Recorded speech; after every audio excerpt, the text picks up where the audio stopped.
Social skills are the building blocks of our social lives. Basically, they describe the behavior you need to succeed socially. This could be any competence that is interaction and communication with others, where social rules are created and communicated in verbal and nonverbal manner. Social skills help you communicate more effectively and efficiently. They help you build, maintain, and grow relationships. In fact, they are the key to building a relationship. Lack of social skills can cause social clumsiness. Our topic for today is instilling social skills in children.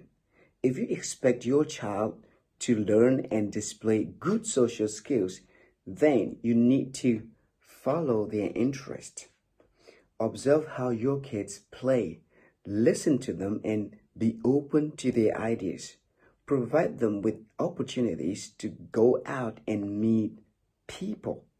Many studies have shown that children learn more effectively when adults engage them in everyday activities that are based on their interest or they are genuinely interested in. It could be a sport, playing an instrument, or whatever the activity could be. In that way, they will love and will be motivated to do better at it. Teach your kids how to ask questions. The best way to motivate your child to start asking questions is to ask them questions yourself. Ask them about what they did at school, whether they liked their food. Encourage your child to ask questions that cannot be answered with just a yes or no. Praise your child whenever he or she asks a question. To encourage a child to think about their learning and to develop their language skills, these open-ended questions can be asked. Tell me about what you're doing. What do you think? How do you know? Why do you think this happened? What will happen next? How did this happen? What can you do about it? Open-ended questions nurture creative and critical thinking skills and help develop vocabulary in early childhood. Practice role-playing. Role-playing with kids or among kids is a fun way to learn and enhance useful skills in a child's development. It builds confidence, creativity, communication, problem solving, and provides real-life scenarios to help kids learn. It helps them make sense of their environment. It's a great way to learn about any struggle your child may be going through.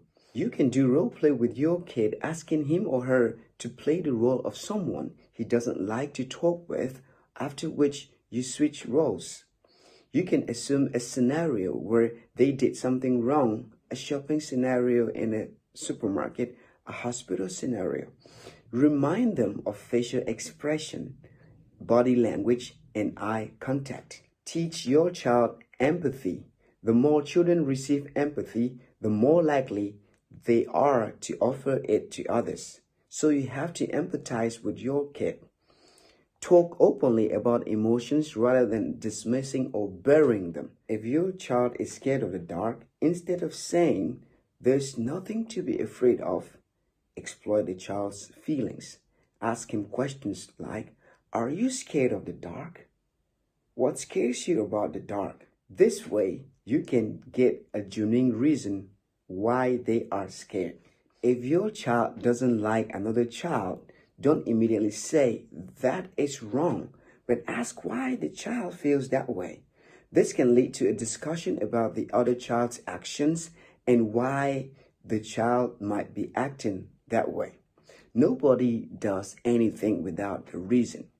You should never punish a child for feeling sad or angry. Instead, you should validate their feelings and make it clear to them that all emotions are welcome and learn to manage them in a healthy way through discussion and reflection. Help others develop kindness and care in the community by encouraging compassion, living generously, and speaking up for equality. This can also give children the opportunity to interact with people of diverse backgrounds, ages, and circumstances, making it easier to show empathy for all people. When your child shows empathy for others, praise the behavior. When you encourage empathetic behaviors, you would get more of it in the future. Your praises should be specific. You brought your brother a bandage for his bleeding finger so he could feel better. That was so kind and helpful. You can also read empathetic stories and talk with your kid about them. Make sure you coach social skills in the moment. For example, are you scared of that dog?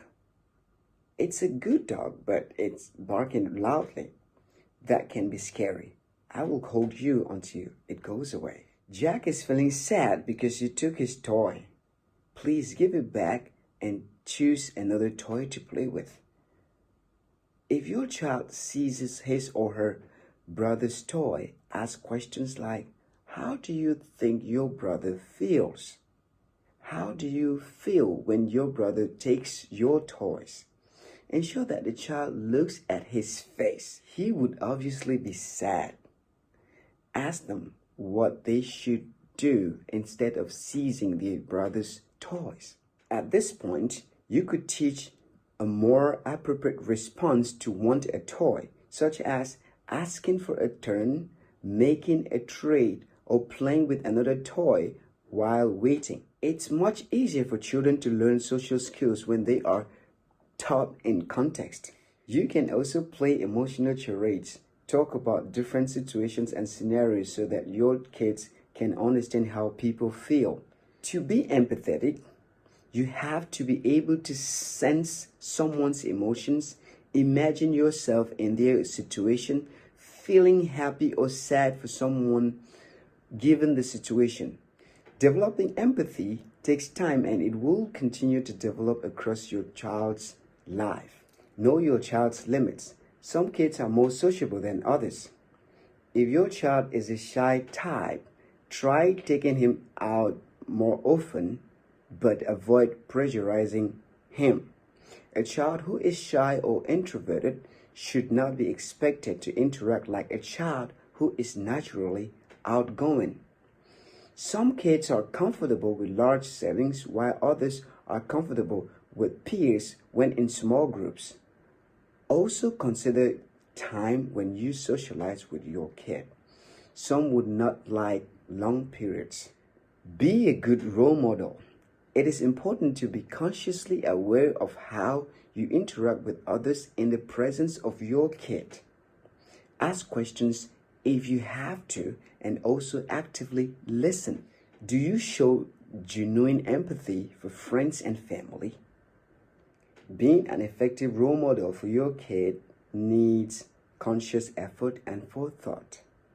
Remember that kids are always watching adults around them. That's it for this video. Our next video will be on promoting your child's emotional well-being. Until next time, be safe. Peace.